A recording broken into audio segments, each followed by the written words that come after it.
Next line बघा तुम्ही पुस्तकात बघायचं मी वाचताना मी त्याचं प्रोनाउन्सिएशन कसं करावे प्रोनाउन्सिएशन कसं करावे उच्चार ते सगळं लक्ष द्यायचं everyone called the Titanic the finest पूजापुरी आता फायनेस्ट हा जो शब्द आहे ग्रामरच्या वेमध्ये लिहायचा आहे फायनेस्ट हा शब्द कोणत्या शब्दापासून तयार झालाय येस राईट पण फाईन राईट बरोबर सांग ना फाईन मग हे ग्रामर मध्ये कोणत्या डिग्री मध्ये त्याला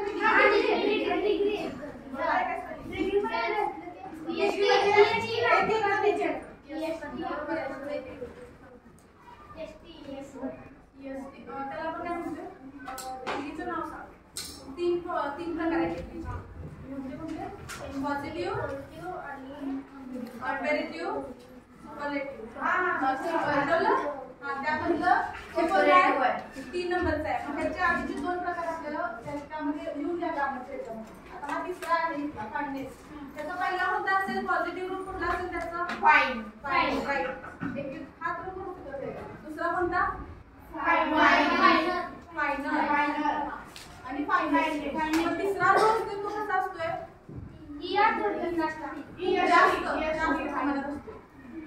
म्हणजे फाईन म्हणजे कसा गुड कंपेअर टू आपण गुड करू शकतो म्हणजे चांगला फाईन म्हणजे चांगला मधला जो फायनल असतो तो उत्तम थोडासा अजून चांगला आणि फायनल म्हणजे सगळ्यात उत्कृष्ट आणि सगळ्यात भारी म्हणजे इथं काय दिलंय everyone called the Titanic the finest ship म्हणजे उत्कृष्ट म्हणजे एकदम सगळ्यात भारी शिप होती कंपेअर टू अदर शिप्स समजलं काय इन द वर्ल्ड असं सांगितलंय everyone was proud of her म्हणजे आपण शी कुणाला म्हटलं आधी शी आपण कुणाला म्हटलंय टायटॅनिक त्याच्यासाठी ते शब्द कोणता वापरलाय पुढं हर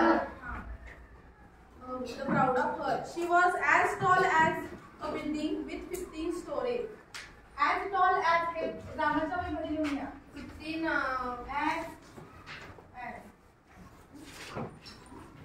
टायटॅनिकला काय म्हटलंय she was as tall as 15 stories building हे लिहून घ्या की ह्याचे आपण प्रकार बघायचे 2-3 उदाहरण बघायचे as tall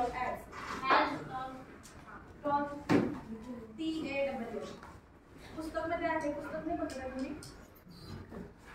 she was as tall as a 15 stories building म्हणजे 15 माळ्याची बिल्डिंग जशी असते आपली शाळेची बिल्डिंग किती मजली आहे 2 मजली आहे मग आता तुम्ही कल्पना करा की 2 मजली 2 अशी 15 मजली बिल्डिंग होण्यासाठी किती आपल्याला शाळा एकावर ठरवावी लागते आणि इतकी ती फक्त शिपच होती म्हणजे ती कशासाठी होती फक्त प्रवासासाठीच होती आपण इथे राहणार होतो काय आपण इथं रोज येऊन शिकतो आपली 2 मजली बिल्डिंग आहे ती फक्त इथून ते तिथून प्रवासासाठी 15 मजली पण ती किती भव्य असेल किती लक्झरी शिप असेल असं इमॅजिन होते ना तुम्हाला आणि आता हे बघूया ॲज टॉल ॲज हे कशाचं उदाहरण आहे त्याला म्हणतात सी मिली लिहून द्यायचं काय हे एक्झामला येते तुम्हाला 1 मार्कासाठी येईल सी मिलीचा प्रकार तुम्ही तुमच्या शब्दात लिहा किंवा एखादं एक्झाम्पल द्या असं येऊ शकतो सी मिलीची स्पेलिंग सांगते बघा इकडं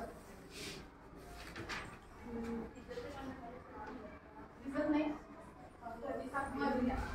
SIMILE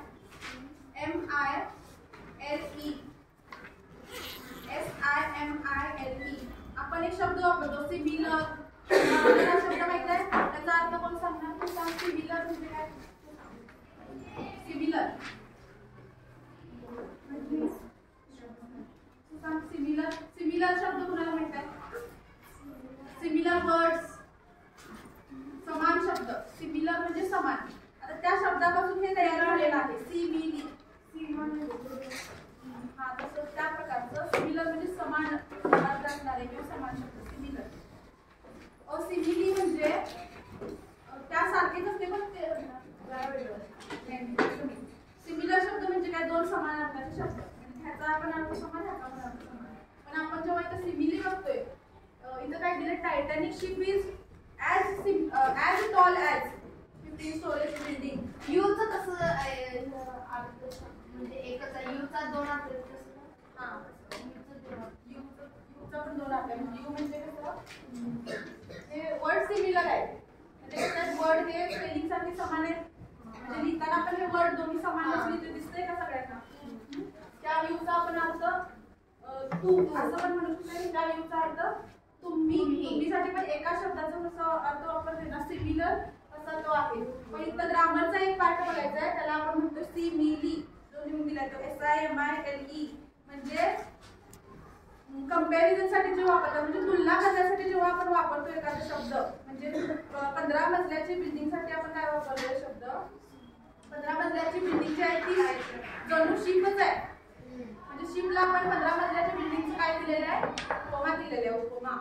म्हणजे तुलना केलेली आहे 15 मजली बिल्डिंग सोबत. त्या शिपची तुलना केलेली आहे. जेव्हा असं दोन गोष्टींची तुलना होत्या, तिथं कोणता ग्रामरचा प्रकार आपल्याला बघायला? सिमिली.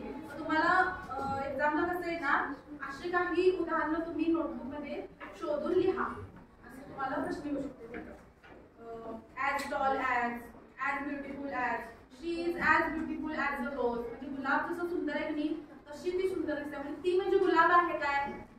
गुलाब आणि ती वेगळं आहे, पण त्याच्यामध्ये साम्य कुठलं एखादा आहे? सुंदर. गुलाब पण सुंदर आहे आणि ती पण सुंदर आहे. म्हणजे तिला उपमा कशाची दिलेली आहे? गुलाबाची. ठीक आहे, म्हणजे ती गुलाबासारखी सुंदर आहे. म्हणजे सिमिलर काय की त्याच्यात गुण घेतलेला आहे आणि त्यांची दोघांची काय केल्या? तुलना. आणि ते करण्यासाठी कोणते शब्द वापरतात? ॲज. आणि तिथं जी तुलना केलेली शब्द तो आणि ॲज. असं हे एक्झाम्पल येऊ शकते तुम्हाला पेपरला. आता पुढे लक्ष द्या. लाईन आपल्या पॅरेग्राफ मध्ये या. इनसाइड म्हणजे शिपच्या आतमध्ये. She was like a large hotel and grand staircase. म्हणजे आता मग अशी मी सांगितलं तिथं फक्त खाण्यापिण्याची एखादीच अशी सुविधा नव्हती, तर तिथं हॉटेल्स होते, वेगवेगळे हॉटेल्स होते. आता आपल्या इथं कॅप्सन हॉटेल आहे आपल्या इचलकरंजीमध्ये, माहिती असेल सगळ्यांना. इचलकरंजी मधले माहिती आहे तुम्हाला? कुठले माहिती आहे? पॉन हॉटेल. हा ठीक आहे, तुला माहिती आहे. म्हणजे ते जसं एक हॉटेल आहे ना, तसे खूप भरपूर हॉटेल एकाच चीज मध्ये होते अवेलेबल. फक्त एकच खाण्यापिण्याची सुविधेसाठी एक रूम नव्हती, तर वेगवेगळे हॉटेल तिथे होते. ग्रँड स्टेअरकेसेस म्हणजे येण्या जाण्यासाठी पायऱ्यांची व्यवस्था होती. ग्रँड म्हणजे काय? मोठं, भव्य. लिहून घ्यायचं ते अर्थ पाहिजे असेल तर. ग्रँड म्हणजे भव्य. स्टेअरकेस म्हणजे जिने. स्टेअरकेस म्हणजे जिने. ग्रँड म्हणजे मोठे. लिफ्ट पण असते काय शिप मध्ये? हा, तर 15 मजली जर तुला 15 मजल्यावर जायचं आहे तर तू 15 मजले थोडी चढून जाणार आहे. सुविधा असू शकते. डायनिंग रूम्स म्हणजे जेवायला बसण्यासाठी सुविधा, बैठक व्यवस्था. Shops and swimming pools. Shops म्हणजे त्यामध्ये येथील मॉल येतील खरेदी करण्यासाठी.